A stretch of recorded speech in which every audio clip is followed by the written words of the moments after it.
Dr. Joe, 95% of who we are by the age of 35 is programmed. When I read that in your work, it kind of hit me like a ton of bricks because I just turned 30.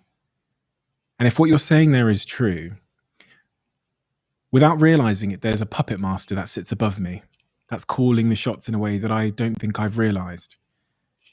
Is that true? I think if we define a habit as a redundant set of automatic, unconscious thoughts, behaviors, and emotions that's acquired through repetition. A habit is when you've done something so many times that your body now knows how to do it better than your conscious mind. Then it's programmed subconsciously. So then when the body knows how to do it better than the conscious mind, then for the most part, the greatest habit we have to break is the habit of being ourselves, right? So there's a principle in neuroscience that says that nerve cells that fire together wire together. If you keep thinking the same way, if you keep making the same choices, if you keep doing the same things, if you keep reproducing the same experiences and feeling the same emotions, your biology begins to become hardwired in a sense. It becomes programmed.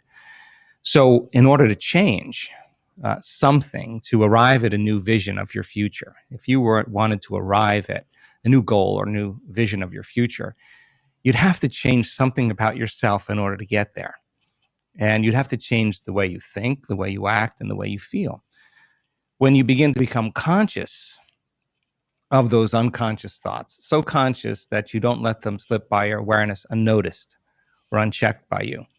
If you catch yourself speaking in a limited way, or you become conscious that you're behaving in a certain way, in a habit, and you can notice or pay attention to how you're feeling, then you're no longer the program. Now your consciousness observing the program, you're only unconscious when you're in the program. And so to change then is to become so conscious that you don't go unconscious again. And in a sense, that is consciousness that is really the puppet master that really decides who we want to be.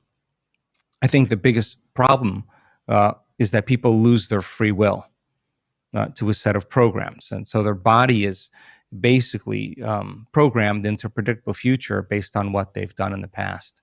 So to change that habituation takes an enormous amount of energy, an enormous amount of awareness.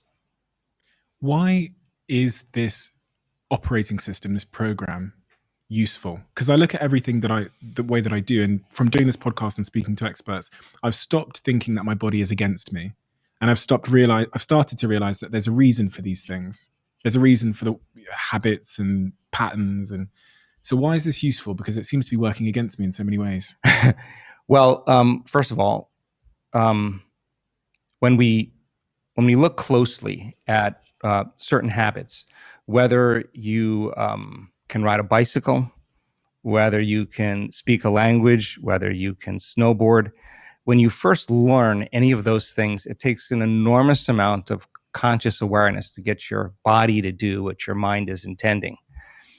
But if you keep doing it over and over again, then the body begins to economize it in some way. And so we have a lot of things that we can do automatically or unconsciously or subconsciously that allows us to multitask, to drive your car, to talk on the phone, to do several different things at the same time. So a habit isn't a bad thing. They can work for you or they can work against you. The problem is if you're, as an example, complaining and blaming and making excuses and feeling sorry for yourself and judging other people, and you practice that and you get really good at whatever you practice that enough times that you're unconscious to the fact that you're doing it.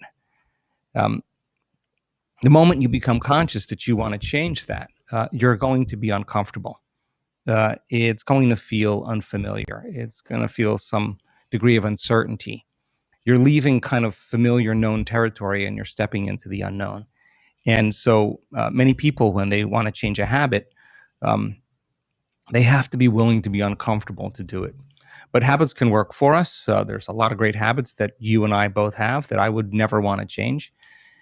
or would want to evolve in some way. But then there's a lot of habits that don't serve us. And so a person really wants to set a vision of the future, whatever that is, and they just have to agree that in order to arrive at that vision, they have to change in order to get there. Someone said to me that there's a certain type of behavior pattern that we can't change. They said when we get trauma under the age of 10, things that happen at a very early age, some of those things cannot be changed. And then there's things that happen later in life that can be rewired and changed. Is that true? Are there some traumas, behavior patterns that just appear to be too stubborn and too resistant to change?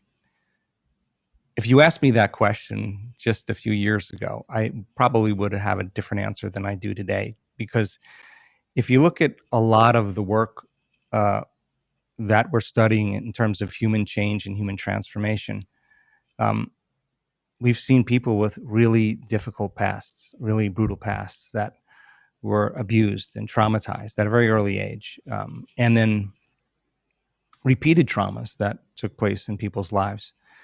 And they had night terrors, and they couldn't be in relationships. They had social anxiety. They had a lot of health conditions. We've seen them completely change to be happy people again, to free themselves from the past. And so I would never put a limitation on change, because I just don't think you can really predict that. I think many people that are learning how to change, and they understand what they're doing and why they're doing it and how it gets easier. I think for the most part, people can change all kinds of things. And when they do change, our research shows that their brain changes, their heart rate changes, their gene expression changes. There's thousands of metabolites that are being released into their bloodstream that weren't there prior. There's a host of different changes that take place biologically that kind of support the person's transformation. Is there a specific transformation that sticks in your mind as being the clearest evidence that you should never write off someone's ability to transform? Wow. I'm so pleased to tell you that my beliefs have been challenged just in the last 2 years in witnessing so many different changes in people's health that I never knew was even possible. Uh, everything from stage 4 cancers that were in a very progressed state that metastasized to organs and tissues and bones in the body, a complete reversal in that health condition. Not once, not twice, not 3 times. We've seen it many times. We've seen people that were blind, that have been deaf, that have ALS, that have lupus, that have MS, that have Parkinson's disease, that have spinal cord injuries, that have strokes, PTSD, myasthenia gravis, cystic fibrosis, muscular dystrophy. We had a woman that had her thyroid removed, surgically removed, and I know this is difficult even for me to accept, and grew a new thyroid back. We have the medical evidence for that. So I don't know any longer what the limit is. I think there's something really cool happening in the world when people believe in themselves. And when you believe in yourself, you have to believe in possibility. When you believe in possibility, you have to believe in yourself. So when somebody has the opportunity, and I think a story is, everybody loves a story. There's nothing better than a story. And when someone stands on a stage in front of 2,000 people and talks about their journey to heal themselves from a chronic health condition, and it's not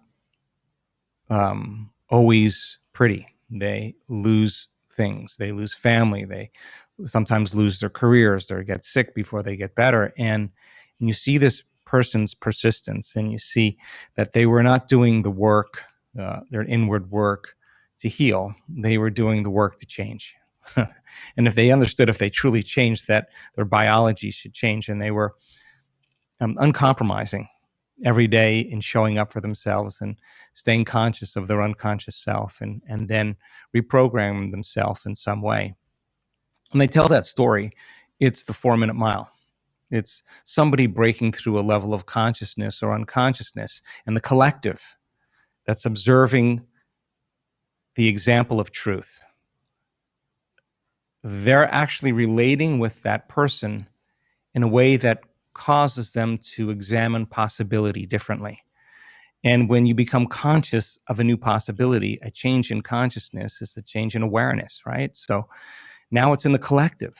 And lo and behold, it's not uncommon. We just had this happen in our week-long event in Denver just a little over a week ago, 2 weeks ago. And we had 6 people stand up out of a wheelchair by the end of the event. Now, I wasn't expecting that, but one person that had MS in the middle of the week had a very profound experience, and a professional athlete, NFL football player, and stood up. And he stood up for the audience. And when he stood up, he said, "I thought I was going to a yoga retreat. I thought my brother was taking me to a yoga retreat. I had no idea what we were doing here." And then he said, I just never loved myself. And it was his act of change that somehow changed his health condition. He somehow upregulated genes in different ways, suppressed the genes for MS, and somehow he was more mobile. He was walking by the end of the event, and he was the magic number one. And when everybody saw that and the crowd, the audience was excited, we started seeing other people have a similar experience. Now that possibility is becoming more of a reality for people. So I never limit what could actually happen, but I can tell you that what an amazing time right now to witness people really doing the uncommon.